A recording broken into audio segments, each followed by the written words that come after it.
ਹੁਣ ਮੈਨੂੰ ਨਹੀਂ ਲੱਗਦਾ ਕਿ ਸੰਯੁਕਤ ਸਮਾਜ ਮੋਰਚਾ ਐਜ਼ ਏ ਪਾਰਟੀ ਕਿਸਾਨਾਂ ਦੀ ਕੋਈ ਕਾਲ ਦਊਗਾ, ਉਹਨੂੰ ਕੋਈ ਲਾਗੂ ਕਰੂਗਾ। ਲੇਕਿਨ ਉਦੋਂ ਦਿੱਲੀ ਬੈਠਿਆਂ ਨੂੰ ਬਹੁਤ ਨੂੰ ਲੱਗਦਾ ਸੀ ਵੀ ਪਤਾ ਨਹੀਂ ਸਾਡਾ ਕਿੱਡਾ ਚੜ੍ਹ ਮੱਚੂਗੀ। ਉਹ ਗੱਲ ਨਹੀਂ, ਮੈਨੂੰ ਨਹੀਂ ਲੱਗਦੀ। ਔਰ ਵਹਿਮ ਵੀ ਆ ਬਹੁਤ ਸਾਰੇ ਲੋਕਾਂ ਨੂੰ। ਪੰਜਾਬ ਦੇ ਵਿੱਚ ਆਉਣ ਵਾਲੇ ਸਮੇਂ ਦੇ ਵਿੱਚ ਅਸੀਂ ਕਿਹਨੂੰ ਚੁਣਨਾ, ਐਵੇਂ ਬਲਕਿ ਅੰਨੇ ਹੋ ਕੇ ਵੋਟਾਂ ਨਹੀਂ ਪਾਉਣਗੇ, ਸੋਚ ਸਮਝ ਕੇ ਪਾਉਣਗੇ। ਕਿ ਸੰਯੁਕਤ ਸਮਾਜ ਮੋਰਚੇ ਦੀ ਕੋਈ ਇੱਕ ਅੱਧੀ ਸੀਟ ਆ ਜੇ, ਵੈਸੇ ਤਾਂ ਉਹ ਇੱਕ ਵਾਰੇ ਵੀ ਲੋਕ ਸਹਿਮਤ ਨਹੀਂ ਹੈਗੇ।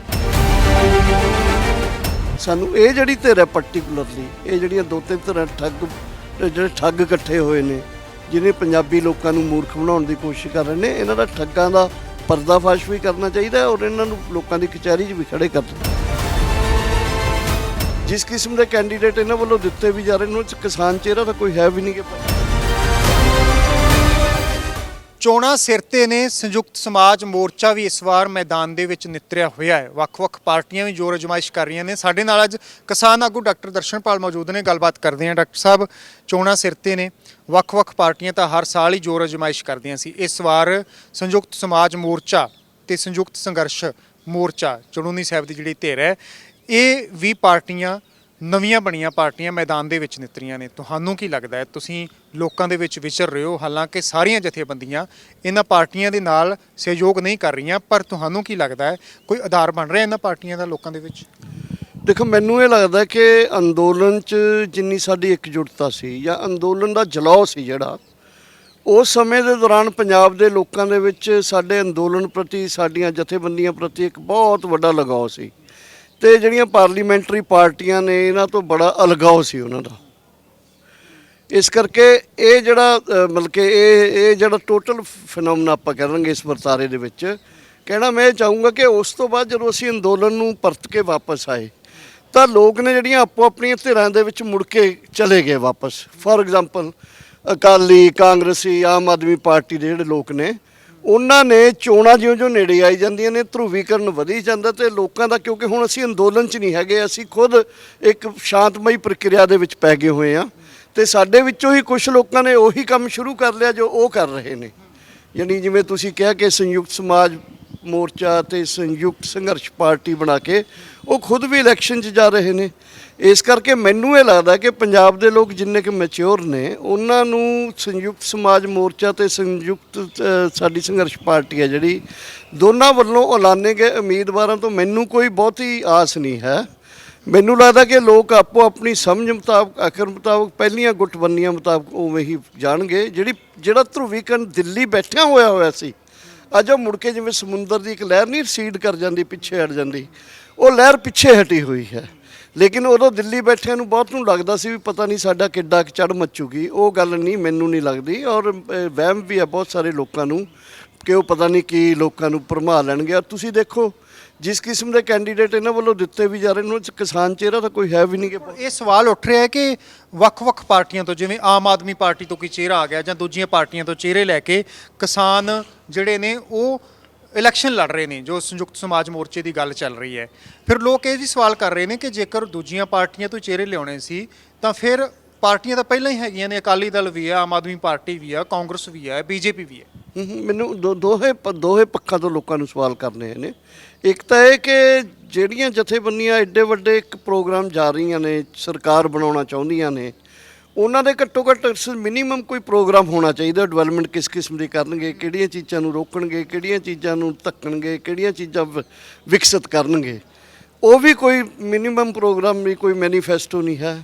ਨੰਬਰ 1 ਯੂਨਿਟੀ ਆਫ ਥਾਟ ਨਹੀਂ ਹੈ, ਏਕਤਾ ਨਹੀਂ ਹੈ। ਤੇ ਆ ਜਿਹੜੀ ਗੱਲ ਤੁਸੀਂ ਕਹਿ ਰਹੇ ਹੋ, ਬਿਲਕੁਲ ਸਹੀ ਗੱਲ ਹੈ ਕਿ ਉਹ ਵਿਚਾਰਾਂ ਵਾਲੇ, ਉਹ ਸਮਝ ਵਾਲੇ, ਉਹੀ ਪਿਛੋਕੜ ਵਾਲੇ ਜਿਹੜੇ ਲੋਕ ਨੇ, ਅਗਰ ਉਹਨਾਂ ਨੂੰ ਲੈ ਕੇ ਹੀ ਇਹਨਾਂ ਨੇ ਕਰਨਾ ਹੈ। ਔਰ ਨਾਲ ਦੀ ਨਾਲ ਦੂਸਰਾ ਇੱਕ ਬਹੁਤ ਵੱਡਾ ਫੈਕਟਰ ਹੈ ਜੀ, ਉਹ ਇਹ ਹੈ ਕਿ ਕਿਸਾਨਾਂ ਦੀ ਜਿਹੜੀ ਇਕਜੁੱਟਤਾ ਸੀ ਇਸ ਮਸਲੇ ਨੂੰ ਲੈ ਕੇ, ਉਹਦੇ ਵਿੱਚ ਕਾਫੀ ਫਰਕ ਪਿਆ। ਵੱਡੀਆਂ ਜਿਹੜੀਆਂ ਕਿਸਾਨ ਜਥੇਬੰਦੀਆਂ ਨੇ, ਚਾਹੇ ਉਹ ਸਿੱਧੂਪੁਰ ਦੀ ਹੈ, ਚਾਹੇ ਉਗਰਾਹਾਂ ਦੀ ਹੈ, ਚਾਹੇ ਸਾਡੀਆਂ ਜਥੇਬੰਦੀਆਂ ਨੇ, ਵੱਡੀਆਂ ਕਿਸਾਨ ਜਥੇਬੰਦੀਆਂ ਨੇ ਜਿਹੜੀਆਂ, ਉਹਨਾਂ ਨੇ ਇਸ ਪ੍ਰਕਿਰਿਆ 'ਚ ਨਹੀਂ ਪਏ। ਉਹਨਾਂ ਦਾ ਇਹ ਕਹਿਣਾ ਸੀ ਕਿ ਸਾਨੂੰ ਅੰਦੋਲਨ ਜਿਹੜਾ ਅਸੀਂ ਸਸਪੈਂਡ ਕੀਤਾ ਹੈ, ਅੰਦੋਲਨ ਸਾਨੂੰ ਅੱਗੇ ਹਲੇ ਹੋਰ ਅੱਗੇ ਲੈ ਕੇ ਜਾਣਾ ਪਊਗਾ ਤੇ ਲੈ ਕੇ ਜਾਣ ਦੀ ਲੋੜ ਵੀ ਹੈ। ਬੇਸ਼ੱਕ ਕੁਝ ਪਾਰਟੀਆਂ ਜਿਹੜੀਆਂ ਉਹ ਸ਼ਾਮਲ ਨਹੀਂ ਹੋਈਆਂ ਜਿਨ੍ਹਾਂ ਦਾ ਜ਼ਿਕਰ ਤੁਸੀਂ ਕੀਤਾ ਹੈ, ਪਰ ਜਿਹੜੇ ਕਿਸਾਨ ਆਗੂ ਸ਼ਾਮਲ ਹੋਏ ਨੇ, ਬਲਬੀਰ ਸਿੰਘ ਰਾਜੇਵਾਲ ਹੈ ਜਾਂ ਹੋਰ ਕਿਸਾਨ ਆਗੂ ਨੇ, ਤੁਸੀਂ ਵੀ ਕਹਿ ਰਹੇ ਹੋ ਕਿ ਆਗੂਆਂ ਨੂੰ ਕੁਝ ਨੂੰ ਇਹ ਭੁਲੇਖਾ ਹੈ ਕਿ ਉਹਨਾਂ ਦੀ ਬੜੀ ਚੜ੍ਹਤ ਮੱਚੀ ਹੋਈ ਹੈ, ਸ਼ਾਇਦ ਉਸ ਤਰ੍ਹਾਂ ਦੀ ਚੜ੍ਹਤ ਵੋਟਾਂ ਵੇਲੇ ਨਜ਼ਰ ਨਾ ਆਵੇ, ਲੋਕ ਉਹਨਾਂ ਦੇ ਹੱਕ 'ਚ ਨਾ ਖੜਨ। ਤੁਹਾਨੂੰ ਕੀ ਲੱਗ ਰਿਹਾ ਹੈ ਜਿਹੜੇ ਕਿਸਾਨ ਨੇ, ਆਮ ਕਿਸਾਨ ਨੇ, ਕਿਸਾਨ ਜਥੇਬੰਦੀਆਂ ਤਾਂ ਨਹੀਂ ਖੜ ਰਹੀਆਂ, ਆਮ ਕਿਸਾਨ ਵੀ ਉਹਨਾਂ ਦੇ ਹੱਕ 'ਚ ਪੂਰੀ ਤਰ੍ਹਾਂ ਨਹੀਂ ਖੜਨਗੇ?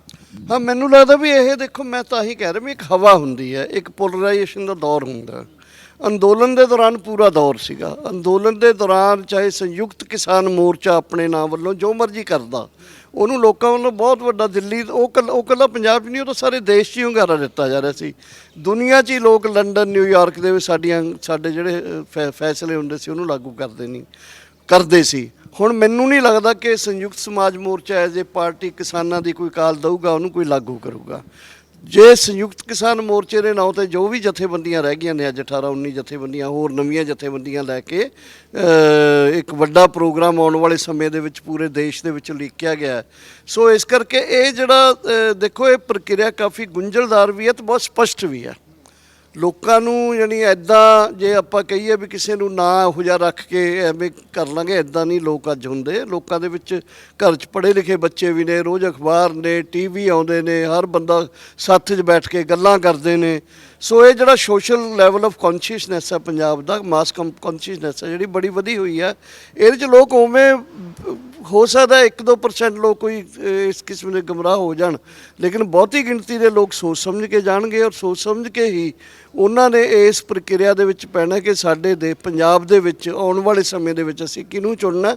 ਐਵੇਂ ਬਲਕਿ ਅੰਨੇ ਹੋ ਕੇ ਵੋਟਾਂ ਨਹੀਂ ਪਾਉਣਗੇ, ਸੋਚ ਸਮਝ ਕੇ ਪਾਉਣਗੇ। 10 ਸੀਟਾਂ ਜਿਹੜੀਆਂ ਉਹ ਗੁਰਨਾਮ ਸਿੰਘ ਚੜੂਨੀ ਧੜੇ ਨੂੰ ਦਿੱਤੀਆਂ ਗਈਆਂ ਨੇ, ਬਾਕੀ ਸੀਟਾਂ ਤੇ ਸੰਯੁਕਤ ਸਮਾਜ ਮੋਰਚਾ ਲੜ ਰਿਹਾ ਹੈ।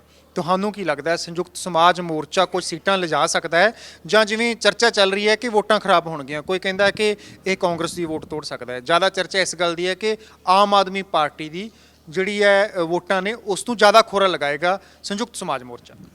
ਦੇਖੋ, ਮੈਨੂੰ ਤਾਂ ਸੱਚੀ ਇਹ ਲੱਗਦਾ ਕਿ ਇਹ ਕੋਈ ਇੱਕ ਅੱਧੀ ਸੀਟ ਕੋਈ ਲੈ ਜੇ ਸੰਯੁਕਤ ਸਮਾਜ ਮੋਰਚਾ। ਕਿਸਾਨਾਂ ਦੀ ਧਿਰ ਹੈ, ਕੋਈ ਮੈਨੂੰ ਕਹੂਗਾ ਵੀ ਯਾਰ ਇਹ ਕਿਸਾਨਾਂ ਦੀ ਧਿਰ ਬਾਰੇ ਐ ਬੋਲੀ ਜਾਂਦਾ, ਲੇਕਿਨ ਜੋ ਵਸਤੂਗਤ ਪ੍ਰਸਥਿਤੀ ਆ, ਜੋ ਅੰਕੜੇ ਨੇ, ਜੋ ਸਰਵੇ ਕਹਿੰਦੇ ਨੇ, ਉਹ ਇਹ ਕਹਿੰਦੇ ਨੇ ਕਿ ਸੰਯੁਕਤ ਸਮਾਜ ਮੋਰਚੇ ਦੀ ਕੋਈ ਇੱਕ ਅੱਧੀ ਸੀਟ ਆ ਜੇ। ਵੈਸੇ ਤਾਂ ਉਹ ਇੱਕ ਬਾਰੇ ਵੀ ਲੋਕ ਸਹਿਮਤ ਨਹੀਂ ਹੈਗੇ ਕਿ ਕੋਈ ਵੀ ਇਸ ਕਿਸਮ ਦੀ ਸ਼ਖਸੀਅਤ ਨਹੀਂ ਹੈ ਜਿਹੜੀ ਆਪਣੇ ਤੌਰ ਤੇ ਜਦੋਂ SKM, ਮੈਂ ਫੇਰ ਕਹਿੰਦਾ ਕਿ ਜਦੋਂ SKM ਦਿੱਲੀ 'ਚ ਅੰਦੋਲਨ ਚੱਲ ਰਿਹਾ ਸੀ, ਉਦੋਂ ਕਾਫੀ ਸਕੋਪ ਸੀਗਾ SKM ਦਾ, ਜਾਂ SKM ਦੀ ਵੱਖਰੀ ਕੋਈ ਧਿਰ ਦਾ ਬਣਾ ਕੇ। ਪਰ ਜਦੋਂ ਅੰਦੋਲਨ ਤੋਂ ਬਾਅਦ ਹੁਣ ਮੈਨੂੰ ਨਹੀਂ ਲੱਗਦਾ ਕਿ ਲੋਕਾਂ ਦੇ ਵਿੱਚ ਉਸ ਕਿਸਮ ਦੀ ਖਿੱਚ ਰਹਿ ਗਈ ਹੈ। ਮੈਨੂੰ ਲੱਗਦਾ ਨਹੀਂ ਕੋਈ ਇਸ ਕਿਸਮ ਦੇ, ਚਾਹੇ ਉਹ ਚੜੂਨੀ ਹੁਣਾਂ ਦੀ ਪਾਰਟੀ ਹੈ, ਚਾਹੇ ਰਾਜੇਵਾਲ ਸਾਹਿਬ ਦੀ ਪਾਰਟੀ ਹੈ, ਵੀ ਉਹਦੇ ਵਿੱਚੋਂ ਕੋਈ ਗਿਣਤੀ ਦੀਆਂ ਕੋਈ ਸੀਟਾਂ ਕੱਢ ਸਕਣਗੇ। ਮੈਨੂੰ ਤਾਂ ਕੋਈ ਆਸ ਨਹੀਂ ਲੱਗਦੀ। ਨੰਬਰ 1। ਨੰਬਰ 2 ਇਹ SSM ਨੂੰ ਜਿਹੜੀ ਵੀ ਵੋਟ ਮਿਲੂਗੀ ਉਹ ਬਦਲਾਅ ਵਾਸਤੇ ਮਿਲੂਗੀ, ਕਿਉਂਕਿ ਨਵੀਂ ਹੋਣ ਚਾਹੀ ਪਾਰਟੀ ਹੈ, ਧਿਰ ਹੈ, ਤੇ ਕੋਈ ਨੌਜਵਾਨ, ਕੋਈ ਕਿਸਾਨ ਇਹ ਸੋਚ ਹੀ ਸਕਦਾ ਵੀ ਚੱਲ ਇਹਨੂੰ ਬਦਲ ਕੇ ਦੇਖ ਲਈਏ ਕੋਈ ਕੈਂਡੀਡੇਟ ਨੂੰ। ਤੇ ਬਦਲਾਅ ਦੀ ਜਿਹੜਾ ਉਹ ਸੀ ਇੱਕ ਪੰਜਾਬ ਦੇ ਵਿੱਚ ਜਿਹੜਾ ਰੁਝਾਨ ਸੀ, ਉਹ ਆਮ ਆਦਮੀ ਪਾਰਟੀ ਵੱਲ ਸੀ। ਸੋ ਇਸ ਕਰਕੇ ਮੈਨੂੰ ਲੱਗਦਾ ਕਿ ਕਾਂਗਰਸ ਤੋਂ ਵੱਧ ਆਮ ਆਦਮੀ ਪਾਰਟੀ ਨੂੰ ਇਹਦਾ ਫਰਕ ਪਊਗਾ। ਪਰ ਜਿਸ ਕਿਸਮ ਨਾਲ ਇਹਨਾਂ ਨੇ ਮੁੜ ਕੇ ਪੰਜਾਬ ਆਮ ਆਦਮੀ ਪਾਰਟੀ ਨੇ ਵੀ ਜਿਵੇਂ ਭਗਵੰਤ ਮਾਨ ਦਾ ਚਿਹਰਾ ਲਿਆ ਕੇ, ਜਾਂ ਦਿਨੋਂ ਜਿਵੇਂ 20 ਦਿਨ ਹੋਰ ਵੱਧ ਗਏ, ਅੱਗੇ ਮਹੀਨਾ ਹੋਰ ਵੱਧ ਗਿਆ, ਉਹ 'ਚ ਸੰਯੁਕਤ ਸਮਾਜ ਮੋਰਚੇ ਦੀਆਂ ਆਪਣੀਆਂ ਕਮਜ਼ੋਰੀਆਂ, ਆਪਣੀ ਅੰਦਰ ਜਿਹੜੀ ਇਹਨਾਂ ਦੀ ਅਣਬਣ ਹੈ, ਉਹ ਹੋਰ ਅੱਗੇ ਆਊਗੀ ਨਿਖਰ ਕੇ। ਤਾਂ ਇਹਦੇ ਵਿੱਚੋਂ ਮੈਨੂੰ ਫਾਈਨਲੀ ਇਹ ਲੱਗਦਾ ਕਿ SSM ਹੈ ਜਿਹੜਾ ਕੋਈ ਡੈਂਟ ਨਹੀਂ ਪਾ ਸਕੂਗਾ। ਕੁਝ ਸੀਟਾਂ ਤੇ ਟੱਕਰ ਦੇ ਸਕਦਾ ਹੈ, ਜਿਵੇਂ ਡੈਂਟ ਤਾਂ ਨਹੀਂ ਪਾ ਸਕਦਾ, ਜਾਂ ਤੁਸੀਂ ਕਹਿ ਰਹੇ ਹੋ ਕਿ ਕੇਵਲ ਇੱਕ ਸੀਟ ਦੀ ਉਮੀਦ ਹੈ ਵੀ ਇੱਕ ਸੀਟ ਸ਼ਾਇਦ ਜਿੱਤ ਜੇ। ਕੁਝ ਸੀਟਾਂ ਐਸੀਆਂ ਵੀ ਹੋਣਗੀਆਂ ਜਿੱਥੇ ਤੁਹਾਨੂੰ ਲੱਗਦਾ ਨਹੀਂ ਕਿ ਟੱਕਰ ਦਿੱਤੀ ਜਾ ਸਕਦੀ। ਟੱਕਰ ਮਤਲਬ ਇਸ ਕਿਸਮ ਦੀ ਹੋਊਗੀ ਵੀ ਜਿਹੜਾ ਬੰਦਾ ਜਿੱਤ ਰਿਹਾ, ਉਹ ਜਿੱਤ ਰਹੇ ਨੂੰ ਕੁਛ 2-3% ਕੋਈ ਵੋਟਾਂ ਘਟਾ ਕੇ ਉਹ ਮਾਰਜਨ ਉਹਦਾ ਥੱਲੇ ਚਲੇ ਜਾਵੇ, ਇਸ ਕਿਸਮ ਦਾ ਹੋ ਸਕਦਾ। ਲੇਕਿਨ 1:1 ਦੋਨਾਂ ਦੀ ਫਾਈਟ ਹੋਊਗੀ, ਇਹ ਨਹੀਂ ਹੋ ਸਕਦਾ। ਉਹ ਟੱਕਰ ਨਹੀਂ ਹੋਊਗੀ ਕਿ ਇੱਕ ਪਾਸੇ SSM ਹੈ, ਦੂਜੇ ਪਾਸੇ ABC ਕੋਈ ਹੋਰ ਧਿਰ ਹੈ, ਵੀ ਇਹਨਾਂ 'ਚ ਕੋਈ ਟਕਰਾਅ ਇਸ ਕਿਸਮ ਦਾ ਹੋ ਰਿਹਾ, ਉਹੋ ਜਿਹਾ ਨਹੀਂ ਹੋਊਗਾ। ਹਾਂ, ਨੈਗੇਟਿਵਲੀ ਇਫੈਕਟ ਜ਼ਰੂਰ ਕਰ ਸਕਦਾ, ਜੋ ਮੈਂ ਕਹਿ ਕੇ ਕਰ ਹੀ ਸਕਦਾ ਬਦਲਾਅ ਦੀ, ਕਿਉਂਕਿ ਇਹ ਇੱਕ ਤਰ੍ਹਾਂ ਦਾ ਬਦਲਵਾ ਹੈਗਾ ਥੜਾ, ਬਦਲਾਅ ਵਾਲਾ ਥੜਾ ਲੱਗਦਾ ਕਿਸੇ ਨੂੰ, ਤੇ ਉਹਦੇ 'ਚੋਂ ਕੁਛ ਨਾ ਕੁਛ ਅਸਰ ਪਊਗਾ ਇਹਦਾ ਜ਼ਰੂਰ। ਸੰਯੁਕਤ ਸਮਾਜ ਮੋਰਚਾ ਬਣਿਆ, ਪਾਰਟੀ ਬਣੀ ਹੈ, ਜਿਹੜੇ ਵੀ ਆਗੂ ਆਏ ਨੇ ਜਾਂ ਜਿਹੜੀਆਂ ਪਾਰਟੀਆਂ ਕਿਸਾਨ ਪਾਰਟੀਆਂ ਇਸ ਦੇ ਵਿੱਚ ਮੌਜੂਦ ਨੇ, ਸ਼ਾਮਲ ਹੋਈਆਂ ਨੇ, ਤੁਸੀਂ ਉਹਨਾਂ ਦੇ ਫੈਸਲੇ ਨੂੰ ਗਲਤ ਮੰਨਦੇ ਹੋ? ਕੀ ਮੰਨਿਆ ਜਾਏ? ਦੇਖੋ ਮੈਂ ਐਸਕੇਐਮ ਦਾ ਆਗੂ ਰਿਹਾ, ਐਸਕੇਐਮ ਦੀ 9 ਮੈਂਬਰੀ ਕਮੇਟੀ ਦਾ ਮੈਂਬਰ ਰਿਹਾ। ਐਸਕੇਐਮ ਜੋ ਬਣਿਆ ਸੀ ਬਕਾਇਦਾ ਇਹ ਸੋਚ ਕੇ ਬਣਿਆ ਸੀ, ਔਰ ਬਕਾਇਦਾ ਜਿਹੜੀਆਂ ਇਹਦੀਆਂ ਪਹਿਲੀਆਂ ਮੀਟਿੰਗਾਂ ਹੋਈਆਂ ਨੇ ਉਹਨਾਂ ਮੀਟਿੰਗਾਂ ਦੇ ਵਿੱਚ ਕਲੀਅਰ ਸੀ ਵੀ 3 ਕਾਨੂੰਨਾਂ ਦੇ ਵਾਪਸੀ ਤੱਕ ਅਸੀਂ ਲੜਨਾ। ਨੰਬਰ 1, ਨੰਬਰ 2 ਕੋਈ ਵੀ ਸਿਆਸੀ ਧਿਰ ਜਾਂ ਸਿਆਸੀ ਸ਼ਖਸੀਅਤ ਹੈ ਜਿਹੜੀ ਉਹਨੂੰ ਅਸੀਂ ਆਪਣੇ ਅੰਦੋਲਨ ਦੇ ਵਿੱਚ ਦਖਲ ਨਹੀਂ ਦੇਣ ਦੇਣਾ। ਇਹ ਕਿਸਾਨ ਮੂਵਮੈਂਟ ਲਈ ਜ਼ਰੂਰੀ ਵੀ ਹੈ ਔਰ ਕਿਸਾਨਾਂ ਦੀ ਇਕਜੁੱਟਤਾ ਲਈ ਵੀ ਬਹੁਤ ਜ਼ਰੂਰੀ ਹੈ, ਕਿਉਂਕਿ ਅੰਦੋਲਨ ਅਸੀਂ ਲੜ ਰਹੇ ਹਾਂ। ਐਸਕੇਐਮ ਬਣਿਆ ਹੀ ਅੰਦੋਲਨ ਵਾਸਤੇ ਅਸਲ 'ਚ। ਇਸ ਕਰਕੇ ਐਸਕੇਐਮ ਦੇ ਵਿੱਚੋਂ ਜੇ ਕਿਸੇ ਨੇ ਅੰਦੋਲਨ ਨਹੀਂ ਲੜਨਾ ਉਹ ਅੰਦੋਲਨ ਛੱਡ ਕੇ ਚੋਣ ਲੜੇ, ਅੰਦੋਲਨ ਛੱਡ ਕੇ ਕੋਈ ਹੋਰ ਕੰਮ ਕਰੇ। ਲੇਕਿਨ ਅੰਦੋਲਨ ਦਾ ਹਿੱਸਾ ਰਹਿੰਦੇ ਹੋਏ ਵੀ, ਐਸਕੇਐਮ ਦਾ ਹਿੱਸਾ ਰਹਿੰਦੇ ਹੋਏ ਵੀ ਆਪਣੀ ਕੋਈ ਪਾਰਟੀ ਬਣਾ ਲੇ, ਜਾਂ ਉਹਨਾਂ ਨੂੰ ਇਹ ਚਾਹੀਦਾ ਕਿ ਸਾਡੇ ਫਲਾਣੇ ਬੰਦੇ ਚੱਲੇ ਨੇ ਯੂਨੀਅਨ ਛੱਡ ਕੇ ਉਹ ਪਾਰਟੀ ਬਣਾਉਣ ਲੱਗੇ ਨੇ, ਬਾਕੀ ਦੀ ਯੂਨੀਅਨ ਸਾਡੀ ਐਸਕੇਐਮ 'ਚ ਰਹੂਗੀ। ਮਤਲਬ ਕੋਈ ਨਾ ਕੋਈ ਇਹਦਾ ਤਰੀਕਾ ਲੱਭਣਾ ਚਾਹੀਦਾ ਸੀ ਇਹਨਾਂ ਨੂੰ। ਪਰ ਇਹਨਾਂ ਨੇ ਤਾਂ ਐਲਾਨ ਹੀ ਇਹ ਕਰਤਾ ਵੀ ਅਸੀਂ ਪਹਿਲਾਂ ਕਹਿੰਦੇ ਸੀ 25, ਫਿਰ ਆ ਗਏ 22 ਤੇ ਹੁਣ ਗਿਣਤੀ ਕਰੀ ਦੀ 17 ਨੇ ਵੀ ਇਹ ਯੂਨੀਅਨ ਆ, ਅਸੀਂ ਮਿਲ ਕੇ ਜੀ ਇੱਕ ਪਾਰਟੀ ਬਣਾ ਰਹੇ ਹਾਂ। ਹੁਣ ਜੇ ਯੂਨੀਅਨ ਨਾਲ ਮਿਲ ਕੇ ਪਾਰਟੀ ਬਣਾ ਰਹੇ ਆ ਤਾਂ ਯੂਨੀਅਨ ਦਾ ਮੈਂਬਰ ਕੀ, ਪ੍ਰਧਾਨ ਕੀ, ਜਨਰਲ ਸੈਕਟਰੀ ਕੀ, ਇਹ ਤਾਂ ਮਤਲਬ ਸਾਰੇ ਪਾਰਟੀ 'ਚ ਨੇ ਉਹ। ਇਹਦੀ ਕਲੈਰਿਟੀ ਇਹਨਾਂ ਨੇ ਨਹੀਂ ਕੀਤੀ ਔਰ ਇਹ ਕਨਫਿਊਜ਼ਨ ਹਾਲੇ ਤੱਕ ਰਹੀ ਹੈ, ਜਿਹਦੇ ਕਰਕੇ ਐਸਕੇਐਮ ਦੀ ਮੀਟਿੰਗ ਜਿਹੜੀ ਹੋਈ ਦਿੱਲੀ ਦੇ ਵਿੱਚ ਉਹਨੂੰ ਵੀ ਫੈਸਲਾ ਕਰਨਾ ਪਿਆ ਵੀ ਜਿਹੜੀਆਂ ਯੂਨੀਅਨ ਆ ਇੱਕ ਪਾਰਟੀ ਦੇ ਤੌਰ ਤੇ ਕੰਮ ਕਰ ਰਹੀਆਂ ਨੇ, ਸਿਨੋਨੀਮਸ ਨੇ ਪਾਰਟੀ ਦੇ ਨਾਲ, ਤੇ ਪਾਰਟੀ ਦੇ ਤੌਰ ਤੇ ਚੋਣਾਂ ਜਾ ਰਹੀਆਂ ਨੇ। ਉਹ ਐਸਕੇਐਮ ਨੇ ਜੋ ਪਾਲਿਸੀ ਬਣਾਈ ਸੀ ਸ਼ੁਰੂ 'ਚ, ਜੋ ਲਾਗੂ ਵੀ ਹੁੰਦੀ ਰਹੀ 1 ਸਾਲ ਔਰ 1 ਸਾਲ ਲਾਗੂ ਹੋ ਕੇ ਜਿਹਦੇ ਸਿੱਟੇ ਵੀ ਦਰੁਸਤ ਨਿਕਲੇ ਨੇ, ਉਸ ਪ੍ਰਸੰਗ ਦੇ ਅੰਦਰ ਅੱਜ ਅੰਦੋਲਨ ਦੀ ਲਗਾਤਾਰਤਾ ਦੇ ਵਿੱਚ ਇਹਨਾਂ ਜਥੇਬੰਦੀਆਂ ਨੇ ਜਿਹੜੀਆਂ ਇਹਨਾਂ ਨੂੰ ਐਸਕੇਐਮ ਤੋਂ ਦੂਰ ਰਹਿਣਾ ਚਾਹੀਦਾ।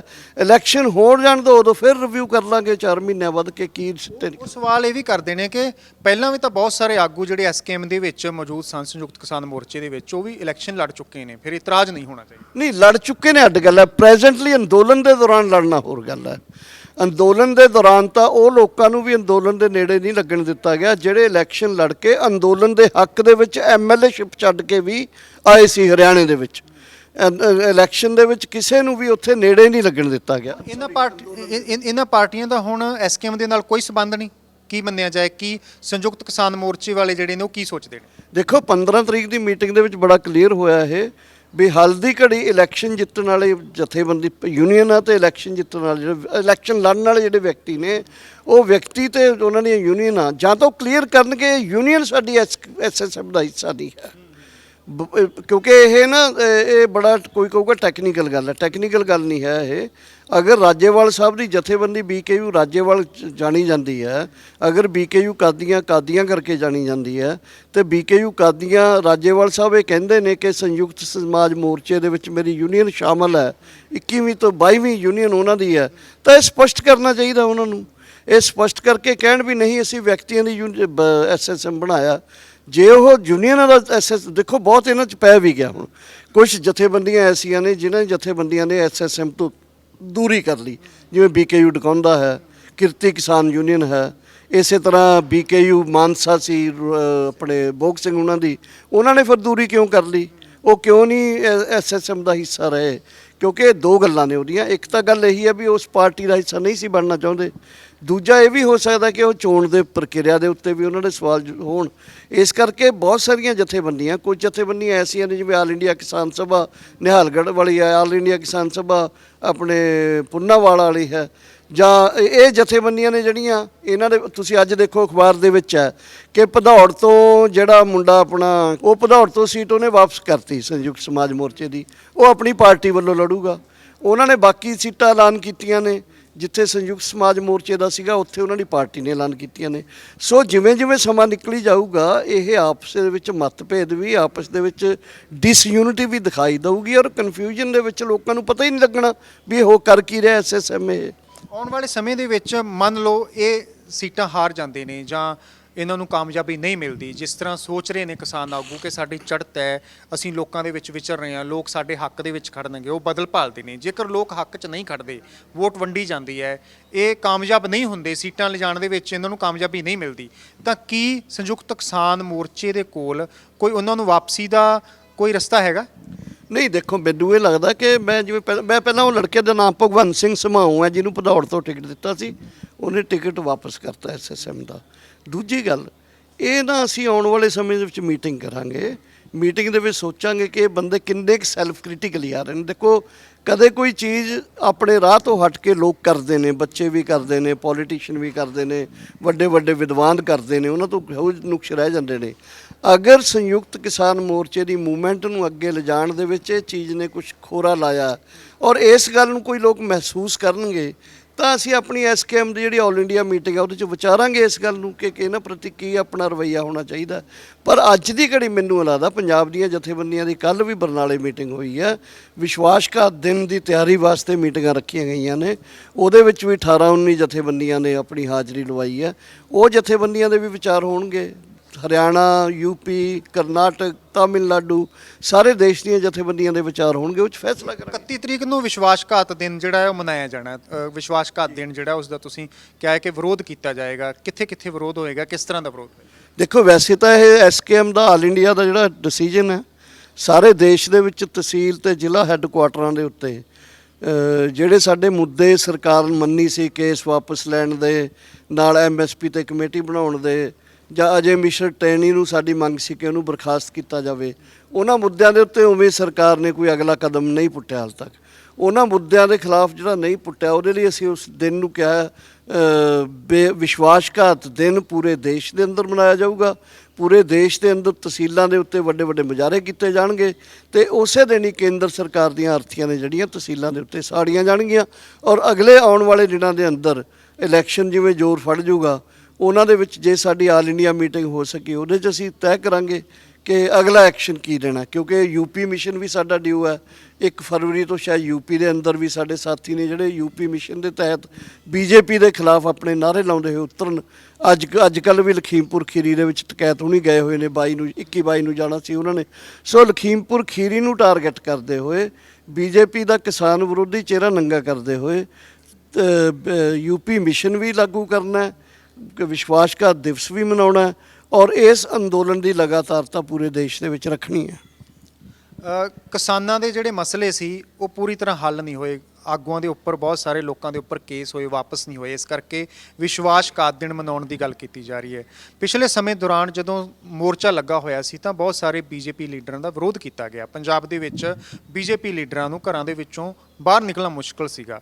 ਹੁਣ ਵਿਸ਼ਵਾਸਘਾਤ ਦਿਨ ਮਨਾਇਆ ਜਾ ਰਿਹਾ ਹੈ। ਕਿਸਾਨ ਆਪਣੇ ਆਪ ਨੂੰ ਕਿਸਾਨ ਆਗੂ ਠੱਗਿਆ ਮਹਿਸੂਸ ਕਰ ਰਹੇ ਨੇ ਕਿ ਅਸੀਂ ਸਸਪੈਂਡ ਕੀਤਾ ਹੈ ਸਰਕਾਰ ਦੀਆਂ ਗੱਲਾਂ ਦੇ ਵਿੱਚ ਆ ਕੇ, ਪਰ ਸਰਕਾਰ ਨੇ ਕੇਸ ਵਾਪਸ ਨਹੀਂ ਲਏ। ਨਾਲ ਲਖੀਮਪੁਰ ਖੀਰੀ ਵਾਲਾ ਜਿਹੜਾ ਮਸਲਾ ਉਹ ਹੱਲ ਹੋਇਆ ਹੈ। ਕਿ ਆਉਣ ਵਾਲੇ ਦਿਨਾਂ ਦੇ ਵਿੱਚ ਫਿਰ ਪੰਜਾਬ ਦੇ ਵਿੱਚ ਬੀਜੇਪੀ ਆਗੂਆਂ ਦਾ ਜਾਂ ਬੀਜੇਪੀ ਦਾ ਵਿਰੋਧ ਹੋ ਸਕਦਾ ਹੈ? ਦੇਖੋ ਵੈਸੇ ਤਾਂ ਆਲ ਇੰਡੀਆ ਲੈਵਲ 'ਤੇ ਅਸੀਂ ਜਿਵੇਂ ਯੂਪੀ ਦੇ ਵਿੱਚ ਕਰ ਰਹੇ ਹਾਂ, ਆਲ ਇੰਡੀਆ ਲੈਵਲ 'ਤੇ ਕੇਂਦਰ ਸਰਕਾਰ ਦੇ ਪੁਤਲੇ ਫੂਕ ਰਹੇ ਹਾਂ ਔਰ ਕੇਂਦਰ ਸਰਕਾਰ ਦੀ ਡਰਾਈਵਰ ਸੀਟ ਦੇ ਵਿੱਚ ਹੈਗੀ ਹੈ ਬੀਜੇਪੀ। ਇਹਦਾ ਮਤਲਬ ਇਨ ਟਰਨ ਬੀਜੇਪੀ ਦੇ ਜਾਂ ਮੋਦੀ ਦੇ, ਅਮਿਤ ਸ਼ਾਹ ਦੇ, ਕੇਂਦਰ ਸਰਕਾਰ ਦੇ ਸਮਝ ਲਓ ਪੁਤਲੇ ਸਾੜੇ ਜਾ ਰਹੇ ਨੇ। ਐਕਟਿਵ ਵਿਰੋਧ ਜਿਹੜਾ ਹੈ, ਐਕਟਿਵ ਵਿਰੋਧ ਕਰਨ ਦੇ ਵਾਸਤੇ ਹਲੇ ਕਿਉਂਕਿ ਅਸੀਂ ਅੰਦੋਲਨ ਨੂੰ ਇੱਕ ਹੱਦ ਤੱਕ ਸਸਪੈਂਡ ਕੀਤਾ ਸੀ, ਹਲੇ ਅਸੀਂ ਉਹਨਾਂ ਨੂੰ ਚੇਤਾਵਨੀ ਦੇ ਰਹੇ ਹਾਂ ਵਿਸ਼ਵਾਸਘਾਤ ਦਿਨ ਬਣਾਉਂਦੇ ਹੋਏ।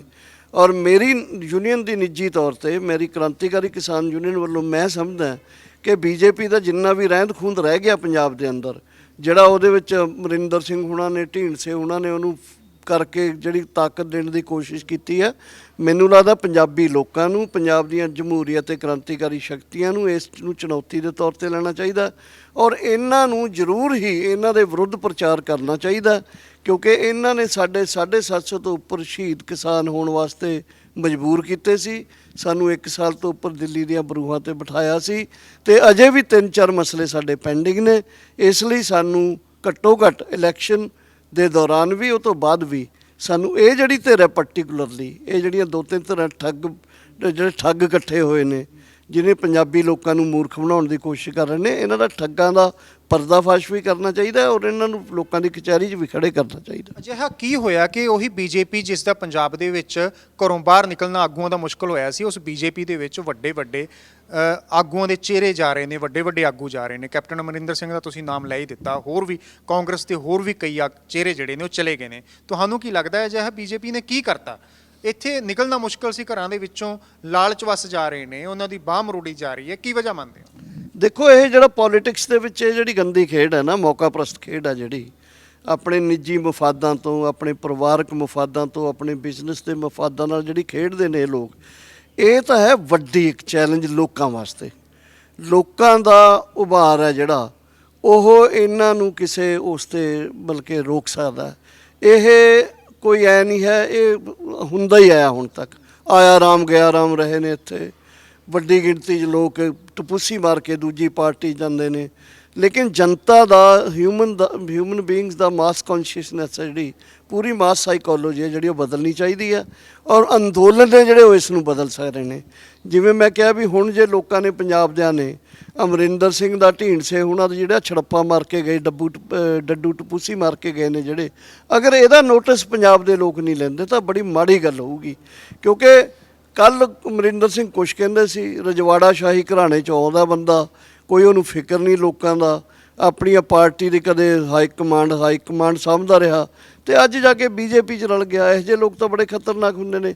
ਲੋਕਾਂ ਨੂੰ ਐਜ਼ ਏ ਸਿਟੀਜ਼ਨ ਸੋਸ਼ਲ ਇੱਕ ਰਿਸਪੌਂਸੀਬਲ ਬੀਇੰਗ ਦੇ ਤੌਰ 'ਤੇ ਉਹਨਾਂ ਦੀ ਜ਼ਿੰਮੇਵਾਰੀ ਬਣਦੀ ਹੈ ਕਿ ਜੇ ਲੋਕਾਂ ਦਾ ਪਰਦਾਫਾਸ਼ ਕਰਨ, ਹੈ ਜੇ ਲੋਕਾਂ ਨੂੰ ਲੋਕਾਂ ਦੀ ਕਚਹਿਰੀ ਨੰਗੇ ਕਰਨ, ਇਹ ਜ਼ਰੂਰੀ ਹੈ। ਡਾਕਟਰ ਸਾਹਿਬ ਆਖਰੀ ਸਵਾਲ, ਲੋਕ ਜਾਣ ਕਿਹੜੇ ਪਾਸੇ?